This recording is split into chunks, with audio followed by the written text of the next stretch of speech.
ഈ മണവാളനെ മറന്നിട്ട് നിന്റെ സന്നിധിയിലേക്ക്, നിന്റെ മോഹത്തിലേക്ക്, നിന്റെ ആഗ്രഹത്തിലേക്ക് വരുവാൻ ഞാൻ മനസ്സില്ല എന്ന് പറഞ്ഞുകൊണ്ട് അതിനെ മാറ്റി നിർത്തുന്ന ഒരു ശൂന്യകാലത്തെ ഇന്ന് രാത്രിയിൽ ഉത്തമ പുസ്തകത്തിനകത്ത് നമ്മൾ പഠിക്കുന്നു എങ്കിൽ ഇന്ന് രാത്രി പറ, ആ ശൂന്യകാലത്തി ഞാനാ ദൈവസഭയാ.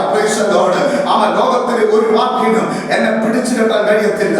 ലോകത്തിന്റെ ഒരു മോഹങ്ങൾക്കകത്തും എന്നെ വീഴിക്കാൻ കഴിയത്തില്ല. പൈശാചിക മണ്ഡലങ്ങൾ മുഴുവൻ എന്നെ ഈ മണവാട്ടി എന്ന പദവിക്കകത്തുനിന്ന് തകർത്ത് കളയുവാൻ, സ്തോത്രം എന്നെ വശീകരിച്ചു കളയുവാൻ, ഏതൊക്കെ ചിന്തകളുമായി ഏതൊക്കെ ആലോചനമായി കയറി വന്നാലും സ്തോത്രം ഞാൻ മാറിപ്പോകത്തില്ല.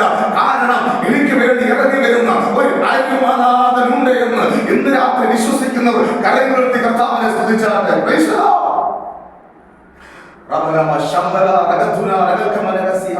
ഈ വാക്യം പഠിച്ചു വരുമ്പോൾ നമ്മൾ വായിക്കപ്പെട്ട വചനം എങ്ങനെയാണ്? അതിന്റെ 14ാമത്തെ വാക്യം ഇങ്ങനെയാണ്. പാറയുടെ പിളർപ്പിലെത്തുന്ന കടുന്തൂക്കിന്റെ മറന്നിരിക്കുന്ന എന്റെ പ്രാവേ. സ്തോത്രം. നോക്കിക്കേ, ഒരു പ്രാവിനെ ഉൾക്കൊള്ളിച്ചുകൊണ്ട്, സ്തോത്രം, ഒരു പ്രാവിന്റെ സ്തോത്രം മുന്നിൽ നിർത്തിക്കൊണ്ട് അവൻ പറയുക, പാറയുടെ പിളർപ്പിലും കടുന്തൂക്കിലും ഇരിക്കുന്ന എന്റെ പ്രാവേ. നിന്റെ സ്വരം ഒന്ന് കേൾക്കുവാൻ, നിന്റെ മുഖം ഒന്ന് കാണുവാൻ ഞാൻ വരുന്നു. ഈ ചരിത്രം നമ്മൾ എടുക്കുന്നത്, ഈ പ്രാവിന്റെ ചരിത്രം എടുക്കുന്നത് ലേവ്യ പുസ്തകത്തിനകത്തുനിന്ന്.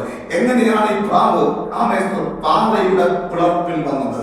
എങ്ങനെയാണ് ഈ പ്രാവ് കടുന്തൂക്കിന്റെ മറവിൽ വന്നത്?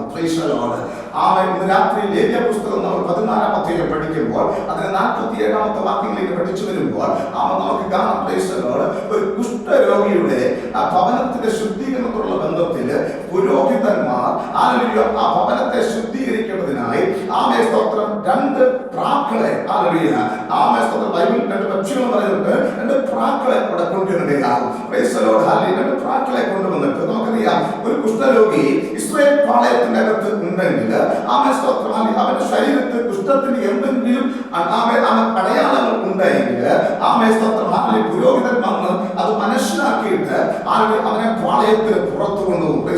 മനുഷ്യരുമായിട്ട് യാതൊരു സംബന്ധമില്ല, ബന്ധമില്ല, കുടുംബമായിട്ട് ബന്ധമില്ല. അവന്റെ ഭവനത്തിൽ കയറുവാനും അവനോട് ആരോട് സംസാരിക്കുവാനോ അവനെ സ്പർശിക്കുവാനും ഒന്നും പറ്റാത്ത നിലവാരത്തിൽ അവൻ അകന്നു മാറിപ്പോകണം. അവൻ പാർക്കുന്ന ഭവനത്തിന്റെ അകത്ത് ആ കുഷ്ഠത്തിന്റെ എന്തെങ്കിലും അടയാളം ഉണ്ടെങ്കിൽ പുരോഹിതൻ വന്ന് അത് മനസ്സിലാക്കിയിട്ട് ആ ചുവരുകൾ ചിന്തിക്കളഞ്ഞിട്ട് പുതിയ കുമ്മായം വെച്ച് സ്തോത്രം ആ ഭവനത്തിൽ ഒരു മോടി വരുത്തണം. പിന്നത്തേതിൽ സ്തോത്രം പുരോഹിതൻ ആ ഭവനത്തിന്റെ അകത്ത് വന്ന് അവനെ കുഷ്ഠം മാറിക്കഴിയുമ്പോൾ പുരോഹിതൻ അവരെ ഭവനത്തിന്റെ അകത്ത് വന്നിട്ട് ആ ഭവനത്തിൽ ഒരു ശുദ്ധീകരണം നൽകുന്നു. ആ ശുദ്ധീകരണത്തിന് വേണ്ടിയാണ് 2 പ്രാക്കളെ കൊണ്ടുവരും. 2 പ്രാക്കളെ കൊണ്ടുവന്നിട്ട് സ്തോത്രം ഒന്നിനെ ഉറവിക്കരികിൽ കൊണ്ടുവന്ന് ആ പ്രാവിനെ ഒന്നിനെ എന്ത് ചെയ്യും? അറക്കും. അറുത്തിട്ട് അത് രക്തം ഉറവയ്ക്കുള്ള ആ മൺചട്ടിയിലേക്ക് രക്തം പകർന്നിട്ട് ഈശോപ്പിന്റെ തണ്ടുകൊണ്ട് ആ രക്തം എടുത്ത് എന്ത് ചെയ്യും? ആ മുറിക്കകത്ത്, ആ റൂമിനകത്ത്, അവൻ പാർക്കുന്ന ഭവനത്തിന്റെ അകത്ത് ആ വ്യക്തി തന്നെ തളിച്ചിട്ട് അവിടെ ശുദ്ധം വരുത്തുവാനിടയാകും. അങ്ങനെ അവിടെ ശുദ്ധം വരുത്തിയ ശേഷം ആ ഈശോപ്പിന്റെ തണ്ടുകൊണ്ട് 2 പ്രാവിന്റെ ദേഹത്ത് ഈ രക്തം പുരട്ടിയിട്ട് അതിനെ സ്തോത്രം പുറത്തേക്ക് പറത്തി വിടുവാനിടയാകും. അത് യേശുക്രിസ്തുവിൽ കൂടെ രക്ഷയും നമ്മുടെ പാപമോചനത്തെയും കാണിക്കുന്നു. നോക്കിക്കേ, ഒരു പ്രാവിന്റെ രക്തം സ്തോത്രം ഒഴുക്കി മറ്റേ പ്രാവിന്റെ ശരീരത്തിൽ തളിച്ചിട്ട് അതിനെ പുറത്തി വിടുമ്പോൾ ഈ പ്രാവ് പറന്ന് സ്തോത്രം നേരത്തെ ആയിരുന്ന മറ്റ് പ്രാക്കളുടെ ഇടയിലേക്ക് പറന്നു ചെല്ലുവാനിടയാകും. ദൂരവേ പറന്നു വരുന്ന ഈ പ്രാവിനെ കണ്ടിട്ട് മറ്റുള്ള പ്രാവുകൾ അകന്നു മാറുവാനിടയാകും. അകന്നു മാറുവാൻ കാരണം എന്നറിയാമോ? സ്തോത്രം മുമ്പേ കണ്ടതുപോലെയല്ല, ഈ പ്രാവിന്റെ ശരീരത്തിൽ ഒരു അടയാളം കാണുന്നു. അത് മറ്റൊരു അടയാളമല്ല, അത് രക്തത്തിന്റെ അടയാളം കാണുന്നു. രക്തത്തിന്റെ അടയാളമുള്ള പ്രാവിന്റെ അരികെ വരുവാനോ അതിനോട് സഹകരിക്കുവാനോ അതിനോട് കൂട്ടുകൂടുവാനോ കഴിയാതെ അതിനെ സ്തോത്രമായി മറ്റു പ്രാവുകൾ അകന്നു പോകുകയും ഈ പ്രാവ് വീണ്ടും അടുത്ത് ചെല്ലുമ്പോൾ അതിനെ കൊത്തിയൊടിച്ച് അകറ്റി മാറ്റി നിർത്തിയിട്ട് അല്ലെങ്കിൽ അവരെ ഉപദ്രവിക്കാൻ ചെല്ലുമ്പോൾ ഈ പ്രാവിന് മനസ്സിലായി മറ്റാരും എന്നോട് സഹകരിക്കുന്നില്ല. ഇന്നലെ കണ്ടവർ, ഇന്നലെ കൂടെ കൂടിയവർ, ഇന്നലെ ഉണ്ടായിരുന്ന മറ്റു പ്രാവുകൾ എന്നെ വിട്ട് ദൂരേക്ക് മാറിപ്പോകുന്നു. ഞാൻ ചെല്ലുമ്പോൾ അകന്നകന്നു മാറുന്നു. എന്നോട് അടുത്ത് വരാൻ ആഗ്രഹിക്കുന്നില്ല. എന്ന് കണ്ടിട്ട് ഈ പ്രാപന്തിയമോ പറന്ന് ഒരു പർവ്വതത്തിന്റെ മേലിലേക്ക് കയറി വരുവാനിടയാകും. കൊന്നിട്ട് നിയമോ ആരും എന്നെ കാണണ്ട, ആരും എന്നോട് സഹകരിക്കേണ്ട, ആരോടും എനിക്ക്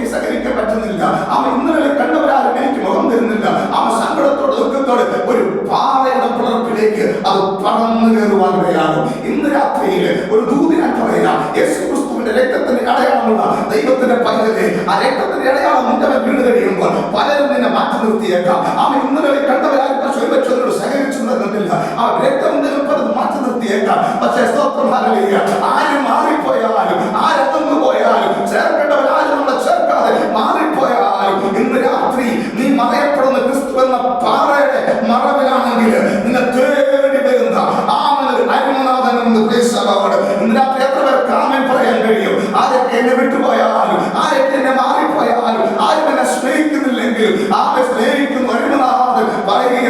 ആമൻ പാറയുടെ പിളർപ്പിലും കടൽ തൂക്കിയിരിക്കുന്ന പ്രാവേ, നിന്റെ മുഖം ഒന്ന് കാണുവാൻ, അവൻ വാടിയ മുഖം കാണാൻ ആരുമില്ല കുഞ്ഞെ. അവൻ കരഞ്ഞ മുഖം കാണാൻ ലോകത്തിൽ ആരും വരത്തില്ല.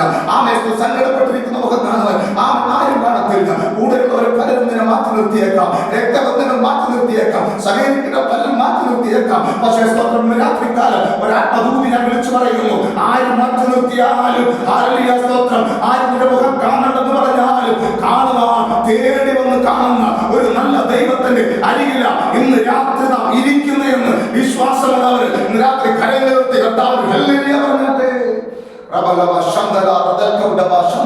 ഇന്ന് രാത്രി ആത്മസാന്നിധ്യം വെളിപ്പെട്ട് വരികയാണ്. ഇന്നലകളിലെ മുഖം കാണാതെ മാറിപ്പോയവര്, ഇതിനെ ചേർത്ത് പിടിക്കുന്നവർ മാറിപ്പോയവര്, സ്നേഹം തരുന്നവർ മാറിപ്പോയവര്, ഇന്ന് രാത്രിക്കാലം ആത്മാവിനോട് പറയുന്നു, ആര് മാറിപ്പോയാലും എന്റെ ദൈവത്തിന്റെ സ്നേഹത്തിൽ നിന്ന് ആമേസ്തത്വത്തിന് അകറ്റി കളയുവാൻ ഈ ലോകത്തിൽ ഒരു ശക്തിക്കും കഴിയത്തില്ല.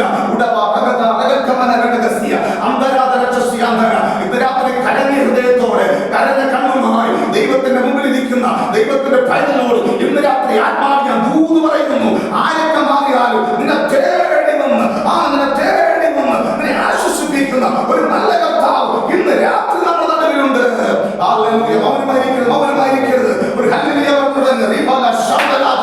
യേശുവിന്റെ അധികാരമുള്ള നാമത്തിൽ ഈ രാത്രിയിൽ ആരുടെയൊക്കെ ജീവിതത്തിന്റെ അകത്ത് കയ്പും അനുഭവമായി വേദനയുമായിരിക്കുക ഇന്നലെ സഹകരിച്ചു നമ്മളെ മാറ്റി നിർത്തി. എന്താ കാരണം? രക്തത്തിന്റെ അടയാളം. യേശു ക്രിസ്തുവിന്റെ രക്തത്തിന്റെ അടയാളം നിന്റെ മേൽ കടക്കുന്ന സമയം ആരെല്ലാം മാറ്റി നിർത്തിയവർ മാറ്റി നിർത്തിക്കൊണ്ട, പക്ഷേ രക്തത്തിന്റെ അടയാളമുള്ള ദൈവത്തിന്റെ ദാസന്മാരെ, ആരൊക്കെ മാറിപ്പോയാൽ രക്തം ചൊരിഞ്ഞവൻ മാറില്ല. ഇന്ന് രാത്രി എത്ര പേർക്ക് ആമേൻ പറയാൻ കഴിയും? രക്തം ചൊരിഞ്ഞവൻ മാറില്ല.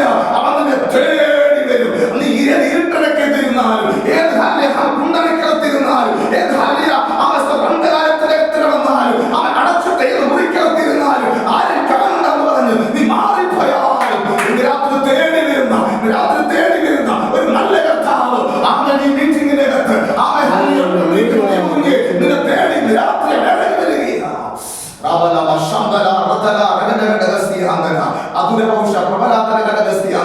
യേശു ക്രിസ്തുവിന്റെ അധികാരമുള്ള നാമത്തിൽ പ്രാവിനെ നോക്കിക്കൊണ്ട് പറയുക, പാറയുടെ പിളർപ്പിലും കടം തൂക്കി വിരിക്കുന്ന പ്രാവേ, ഞാൻ നിന്റെ മുഖം ഒന്ന് കാണട്ടെ, ഞാൻ നിന്റെ മുഖം ഒന്ന് കാണട്ടെ. പലരും നമ്മളെ കണ്ടിട്ട് മുഖം തിരിച്ചു പോയിട്ടുണ്ട്, പലരും നമ്മളെ കണ്ടിട്ട് മുഖം മാറ്റി വെച്ചിട്ട് മാറിപ്പോയിട്ടുണ്ട്, അവനെ കാണണമെന്ന് പറഞ്ഞ് മാറിപ്പോയിട്ടുണ്ട്. ഇന്ന് രാത്രിയിൽ പല മുഖങ്ങളും മാറിപ്പോയപ്പോൾ ഇതാ സ്വർഗത്തിലെ അപ്പന്റെ അവന്റെ തേജസ്സേറിയ മുഖം അവൻ നിന്നെ തേടി വരിക. അവൻ പറയുക, നിന്റെ മുഖം എനിക്ക് കണ്ടാൽ മതി. വാടിയിരിക്കും നിന്റെ മുഖം എനിക്ക് കണ്ടാൽ മതി, കരയുന്ന നിന്റെ മുഖം എനിക്ക് കണ്ടാൽ മതി. അവൻ പറയുന്നു, നിന്റെ മുഖം ഏറ്റവും സൗന്ദര്യമുള്ളതാണ്. ഇന്ന് രാത്രിയിൽ പരിശുദ്ധാത്മാവിനോട് ദൂത് പറയുന്നു, ആരൊക്കെ മാറിപ്പോയാലും നിന്നെ തേടി വന്ന് ആശ്വസിപ്പിക്കുന്ന ഒരു നല്ല കർത്താവ് ഇന്ന് രാത്രി നമ്മുടെ നടുവിൽ വന്നിട്ടുണ്ട്. ആ കർത്താവിനെ ആ കരങ്ങളെടുത്ത് ഹല്ലേലൂയ പറഞ്ഞാട്ടെ.